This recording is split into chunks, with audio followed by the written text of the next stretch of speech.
बिस्मिल्लाहिर्रहमानिर्रहीम। सबसे पहले चैनल को सब्सक्राइब करें और बेल आइकन को ऑल पे क्लिक करें, क्योंकि हमारा आने वाला सारे वीडियो का नोटिफिकेशन आपके पास सबसे पहले पहुंचेगा और आप उससे फ़ायदा उठा सकते हैं। दोस्तों, मैं इस वीडियो में आज आपको बताने वाला हूं माज़ा लिमाज़ा। माज़ा और लिमाज़ा का मतलब क्या होता है और इसको कैसे इस्तेमाल करते हैं। तो मैं आपको बता दूं कि माज़ा का मतलब क्या होता है, माज़ा का मतलब क्या होता है और लिमाज़ा का मतलब क्यों होता है, लिमाज़ा का मतलब क्यों होता है। ठीक, तो माज़ा और लिमाज़ा दोनों सेम है। जैसे हम इस्तेमाल करते हैं ऐश या लेस या क्या के लिए, और जो अल्फाज हम इस्तेमाल करते हैं और क्यों के लिए सेम वही है, माज़ा और लिमाज़ा। माज़ा का मतलब क्या और लिमाज़ा का मतलब क्यों। तो दोस्तों, मैं आपसे छोटी सी एक रिक्वेस्ट करता हूं कि वीडियो को आखिर तक देखिएगा, कोई भी पार्ट मिस न कीजिएगा, क्योंकि वीडियो में बहुत कुछ आपको सीखने को मिलने वाला है। और एक और ख़ास बात, इस वीडियो के अंदर हमने एक भाई ने हमसे कमेंट में सवाल पूछा था, व्हाट्सएप पे पूछा था कि भाई, हम अपने मुदीर से बात किए हैं कि मेरी तनख्वाह बढ़ा दो, लेकिन अभी तक उसने मेरी तनख्वाह को बढ़ाया नहीं है और पता नहीं कब तक बढ़ाएगा कि क्या करेगा। हमको अपने मुदीर से जाके बात करना है, थोड़ा हमको कुछ जुमले बता दो कि जो मैं जा कर के उनसे बात कर सकूं और पूछ सकूं कि आपने हमारी तनख्वाह अभी तक क्यों नहीं बढ़ाया। ठीक है, तो उनके लिए हमने इस वीडियो के आखिर में 4 जुमले हमने दिए हैं। मैं उस भाई से भी रिक्वेस्ट करूंगा कि आप अगर वीडियो देख रहे हैं तो वीडियो को आखिर तक देखिएगा, क्योंकि आखिरी में आपके मकसद का जो हमने अल्फाज डाला है वो आखिरी में है। क्योंकि हमारा वीडियो का टॉपिक जो था वो ऐश और लेस यानी क्यों और क्या है। ठीक है, लेकिन आपने सवाल किया, इसलिए हमने आपके सवाल का जवाब इसी वीडियो में हमने आखिरी में दे दिया है। ठीक है, तो ऐश का मतलब भी क्या होता है और लेश का मतलब क्यों होता है। ठीक, जैसे माज़ा का मतलब क्या होता है, लिमाज़ा का मतलब क्यों होता है, उसी तरह से ऐश और लेश दोनों सेम सेम मिलता जुलता अल्फाज है। ऐश में पहले अलिफ है और लेश में पहले लाम है। ठीक, उसी तरह से माज़ा में पहले लाम नहीं है, पहले अलिफ नहीं है, कुछ नहीं है, माज़ा है और अलिफ, और लिमाज़ा में पहले लाम है। तो उसका मतलब भी क्यों होता है, लिमाज़ा का मतलब भी और लेश का मतलब भी क्यों होता है। ठीक है, और ऐश का मतलब क्या होता है और माज़ा का मतलब भी क्या होता है।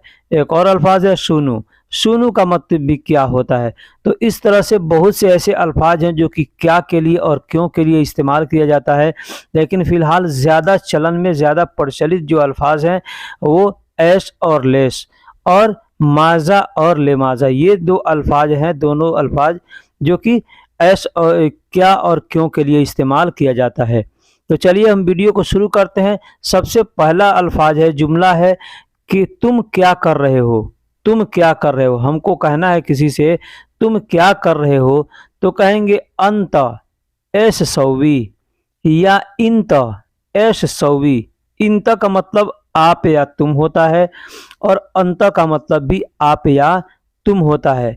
तो अगर हमको किसी से कहना है कि तुम क्या कर रहे हो या आप क्या कर रहे हो, ठीक है, हम लोग हिंदी या उर्दू में बड़े को थोड़ा लिहाज से बोलते हैं, तो या छोटे को भी अगर लिहाज से बोलते हैं तो हम बोलते हैं आप।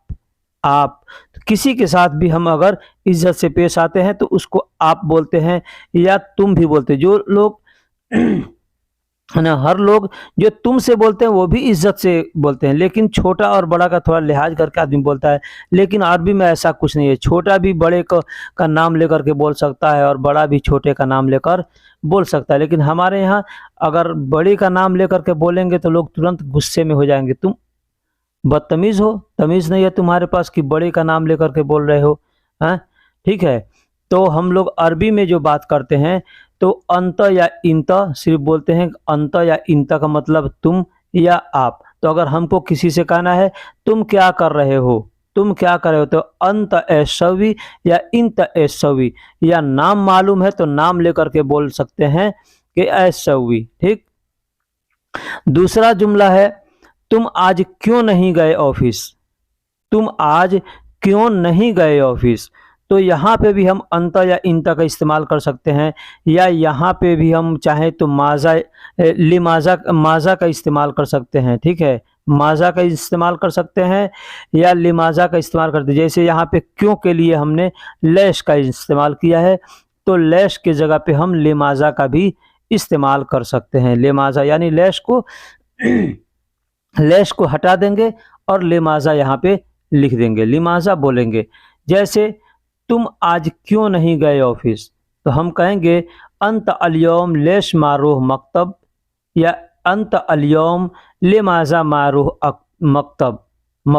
अंत, अब अंत के जगह पे इंत का भी इस्तेमाल कर सकते हैं, इंत अलयौम लेश मारूह मकतब, या इंत अलयौम लिमाजा मारूह मकतब। इस तरह से भी हम कर सकते हैं। इसका मतलब भी होगा तुम आज क्यों नहीं गए ऑफिस। अंत या इंत का मतलब हमें बताया कि आप होता है या तुम होता है, अलयौम का मतलब आज होता है, लेश या लिमाजा का मतलब क्यों होता है, और माँ का मतलब नहीं होता है, माँ का मतलब नहीं होता है। रोह का मतलब गए, यानी जाने को रोह कहते हैं। ठीक है, तो जा रहा हूँ, जाता हूँ, जाऊँगा, ठीक है, ये सब अल्फाजों के लिए रोह का इस्तेमाल करते हैं। और मकतब का मतलब ऑफिस होता है, मकतब का मतलब ऑफिस होता है। दोस्तों मैं एक और बात बता दूं कि जो लोग नए हैं, अगर उनको अरबी ज़्यादा नहीं आती है, थोड़ी बहुत ही आती है, तो अपना इम्तहान लें, अपना खुद का इंटरव्यू लें कि उनको कैसे मालूम है। एग्जाम्पल के तौर पे किसी से आपको बात करने है, जैसे भाई ने हमसे कहा कि हमको अपने मुदीर से बात करने जाना है, तो मैं क्या बात करूँगा, तो जो बात करना है उसको कॉपी पर लिख लीजिए। एग्जाम्पल के तौर पे हमने यहाँ लिखा है क्यों तुम आज हॉस्पिटल नहीं गए, क्यों तुम आज हॉस्पिटल नहीं गए, तो नीचे उसके लिखिए, ऊपर लिख दीजिए, फिर नीचे लिखिए लिमाजा या लेश, लिमाजा या लेश, यह ठीक, यानी क्यों। इंत, तुमको अरबी में इंत कहते हैं तो नीचे इंत लिखिए। आज को अरबी में अलयौम कहते हैं तो नीचे अलयौम लिख लीजिए। ठीक, नहीं को अरबी में माँ कहते हैं तो माँ लिख सकते हैं। ठीक, हॉस्पिटल को अरबी में मुस्तशफा कहते हैं तो मुस्तशफा लिख लीजिए, और जाने को अरबी में रोह कहते हैं तो रोह लिख लीजिए। ठीक, आप चाहेंगे तो जितना ऊपर अल्फाज लिखा है उसके नीचे नीचे उसका अल्फाज लिख लीजिए। ठीक, तो वो भी उसका आप जुमला हो जाएगा। ठीक, और अगर ज़्यादा अगर आता है तो आप आगे पीछे भी इसके अल्फाजों को करके लिख सकते हैं। जैसे बोलने के सलीके से हमने उर्दू का तर्जुमा किया है, और अपने हिसाब से बोलने के सलीके से हमने अरबी का लिखावट लिखा है, लिमाजा इंतरुह मा अलयौम मुस्तशफा। ठीक, इस तरह से आप बोल सकते हैं और लिख सकते हैं। क्या कर रहे हो, इसे छोड़ दो, क्या कर रहे हो, इसे छोड़ दो। यहाँ पे हमने माजा का इस्तेमाल किया है। ठीक है, माजा के जगह पे आप चाहें तो ऐश का इस्तेमाल कर सकते हैं। ठीक है, या सुनू का इस्तेमाल कर सकते हैं, यानी सुनू सवी हाजा खल्ली, या माजा सवी हाजा खल्ली। ठीक, या ऐश सवी हाजा खल्ली, इस तरह से आप बोल सकते हैं। माजा ऐश या सुनू का मतलब क्या होता है। ठीक है, हमने सुनू इसमें लिखा नहीं है, लेकिन जैसे कि सुनू ज़्यादा लोग बोलते हैं, सुनू कम से कम जो नए आते हैं ना वो भी तुरंत सुनू का अल्फाज जान जाते हैं, इससे सबसे ज़्यादा वो प्रचलित है। ठीक है, तो क्या कर रहे हो, इसे छोड़ दो। ऐश सवी मतलब क्या कर रहे हो, ऐश सवी मतलब क्या कर रहे हो। हाजा खल्ली, इसे छोड़ दो, इसे जाने दो। ठीक, यानी खल्ली का मतलब होता है छोड़ दो, जाने दो। ठीक, तो हाजा खल्ली यानी इसे छोड़ दो, इसे जाने दो, इसका मतलब ये भी होगा। तो क्या कर रहे हो, इसे छोड़ दो, इसे जाने दो, तो कहेंगे माजा सवी हाजा खल्ली, या ऐश सवी हाजा खल्ली, या सुनु सवी हाजा खल्ली। इस तरह से भी हम बोल सकते हैं और कह सकते हैं। तो दोस्तों मैंने पहले बताया कि किस तरह से आप अरबी को लिख करके, हिंदी को लिख कर नीचे उसका अरबी का तर्जुमा करेंगे। आप खुद को उस तरह से करके और उस तरह से ट्राई करके देखिए कि आपको कितनी अरबी आती है, किस तरह से ये आपको लिखने में दिक्कत आ रही है या आसानी से लिख लेते हैं। ठीक है, इस तरह से करेंगे तो आपको बहुत फ़ायदा होने वाला है।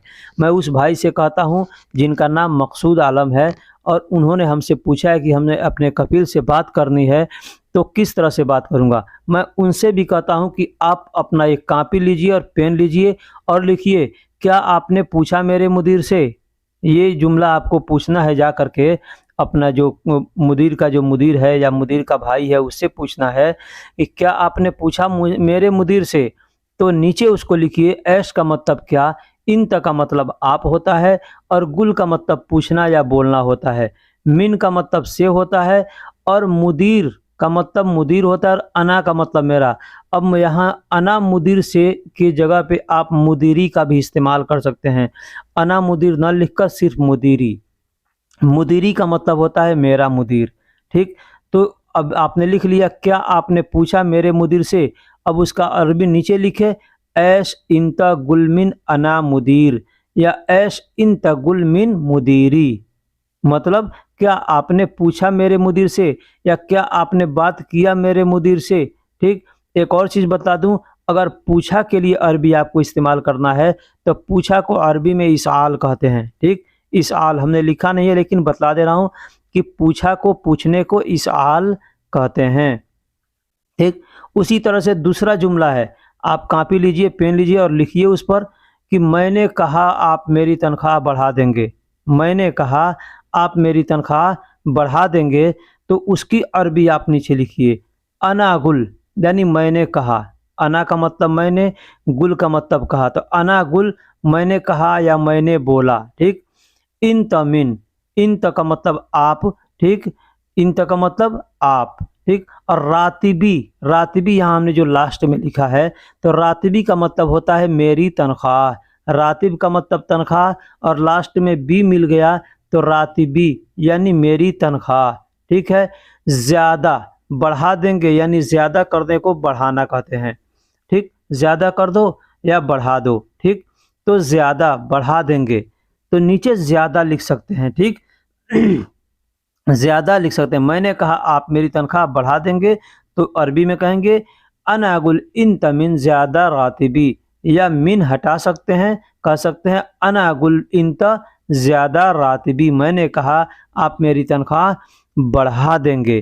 ठीक, इसके पहले वीडियो में हमने रातिबी का मतलब अच्छे समझाया कि रातिब यानी मेरी तनख्वाह, या मेरा मुदीर, या मेरी गाड़ी, या मेरा घर के बारे में मैंने इसके पहले वाले वीडियो में हमने अच्छे से बताया। आप उस वीडियो को भी देख करके समझ सकते हैं, सीख सकते हैं। ठीक है, फिर आप तीसरा पेज भी आप लिख सकते हैं, कॉपी पर लिखिए कि अब तक मेरी तनख्वाह में कोई इजाफा नहीं हुआ, या अब तक मेरी तनख्वाह में कोई बढ़ोतरी नहीं हुआ, अब तक मेरी तनख्वाह को आपने बढ़ाया नहीं। ठीक है, इस तरह से आप लिख सकते हैं कॉपी पर। तो एग्जाम्पल हमने दिया है कि अब तक मेरी तनख्वाह में कोई इजाफा नहीं हुआ। इजाफा का मतलब क्या होता है, बढ़ोतरी यानी ज़्यादा। ठीक, तो अब उसके नीचे आप लिखिए अलहीन। अलहीन इला, अलहीन का मतलब अब या अभी होता है। ठीक है, तो हम कह सकते हैं अभी तक मेरी तनख्वाह में कोई इजाफा नहीं हुआ, या अब तक मेरी तनख्वाह में कोई इजाफा नहीं हुआ। तो नीचे लिखिए अलहीन। अलहीन का मतलब अब या अभी होता है। इला का मतलब तक यानी अभी तक। रातिबी यानी मेरी तनख्वाह, रातिबी यानी मेरी तनख्वाह। माफ़ी मतलब नहीं हुआ, नहीं है। ठीक है, ज़्यादा सवी यानी इजाफा, इजाफा। ठीक, तो अब तक मेरी तनख्वाह में कोई इजाफा नहीं हुआ, या अब तक मेरी तनख्वाह में कोई बढ़ोतरी नहीं हुआ। इस तरह से अगर आपको कहना है तो नीचे मैंने जिसे लिखा है उस तरह से आप लिख करके उसको याद कर सकते हैं, और जाकर अपने कफील से या मुदीर से जो भी है उससे आप कह सकते हैं, बात कर सकते हैं। सिर्फ मेरा ही लिखा हुआ आप याद ना करें, अपने दिमाग से भी लिखें। जैसे मैंने लिखा है कि अब तक मेरी तनख्वाह में कोई इजाफा नहीं हुआ, और नीचे उसका अरबी लिखा है, उस तरह से आप भी अपने पास कॉपी पर या कागज़ पर लिखिए, और लिख कर उसका नीचे उसका तर्जुमा कीजिए। इसलिए कि कहते हैं ना कि कॉपी किसी का किया जाता है ना, तो कभी कभी वो आदमी को नुकसान कर देता है। ठीक है, तो कॉपी ना करके खुद ऐसा बनिए कि दूसरा आपका कॉपी करे। ठीक, मैं ये नहीं कहता कि आप ना सीखिए, सीखिए, लेकिन सीखेंगे तभी आपको अच्छे से बोलना और समझना आएगा। जैसे मैंने बतलाया, लिखने को और समझने को उस तरह से आप सीखिए और समझिए। ठीक, अगला जुमला है मुमकिन आपने मेरे मुदीर से बात नहीं किया। अगर मेरी सैलरी अभी तक नहीं बढ़ी है, इसका मतलब आपने मेरे मुदीर से बात नहीं किया। तो ये जुमला भी आप कह सकते हैं कि मुमकिन इन तमाफ़ी कलाम मुदीरी, मुमकिन यानी शायद, मुमकिन का मतलब शायद होता है, ठीक है। मुमकिन की जगह पे आप इम्किन भी कह सकते हैं, इम्किन। इम्किन का मतलब भी होता है शायद, ठीक है, और मुमकिन का मतलब भी होता है शायद। अब मुमकिन और इम्किन सेम है, ठीक, लेकिन मुमकिन ज़्यादा चलता है। इन का मतलब आपने माफ़ी मतलब नहीं किया है, ठीक है। कलाम मुदीर यानी बात मुदीर से, कलाम का मतलब बात करना होता है और मुदीरी का मतलब मुदीर से। तो मुमकिन आपने मेरे मुदीर से बात नहीं किया, मुमकिन इन तमाफ़ी कलाम मुदीरी। दोस्तों वीडियो कैसी लगी आप हमको कमेंट बॉक्स में ज़रूर बताइएगा। अगर कुछ बताने से हमको रह गया है इसमें तो उसके लिए मैं माफ़ी चाहूँगा, और फिर अगले वीडियो में मैं बताऊँगा। अगर कुछ रह गया तो आप हमें कमेंट बॉक्स में पूछिएगा, इंशाअल्लाह बताऊँगा।